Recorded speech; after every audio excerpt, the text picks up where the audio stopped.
108 అంబులెన్సులను నేరుగా ప్రభుత్వమే నిర్వహించాలని ప్రైవేట్ సంస్థలకు అప్పగించొద్దని ఉద్యోగులు డిమాండ్ చేశారు.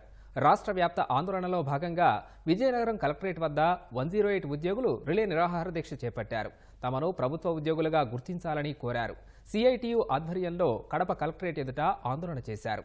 తమ సమస్యలు పరిష్కరించకపోతే ఈ నెల 25వ తేదీ తర్వాత సమ్మెకు దిగనున్నట్లు 108 ఉద్యోగుల సంఘం ప్రతినిధులు తెలిపారు. గత 19 సంవత్సరాలుగా 108 సర్వీస్లో పనిచేస్తూ ఉన్నాము.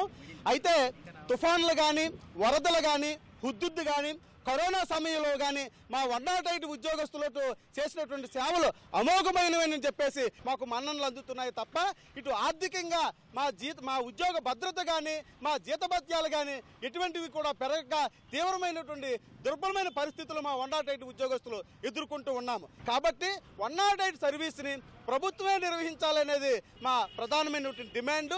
అలాగే 8 గంటల పని విధానాన్ని అమలు చేయాలి.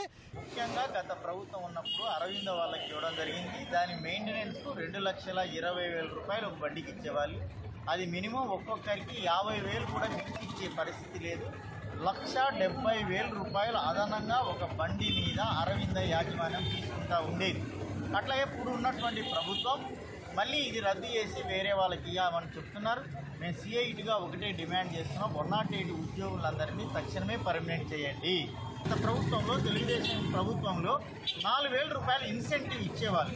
అప్పుడు రద్దు చేశారే, అది కొనసాగించాలని చెప్పి మేము ప్రధానంగా చెప్పదలుచుకున్నాం. రేపు 25వ తారీఖు నుంచి సమ్మె జరగబోతోంది. సమ్మె జరగడానికి ప్రభుత్వమే కారణం. సమ్మెను నివారించాలంటే సమస్యను పరిష్కరించాలని మీ ద్వారా విజ్ఞప్తి చేస్తా ఉన్నాం.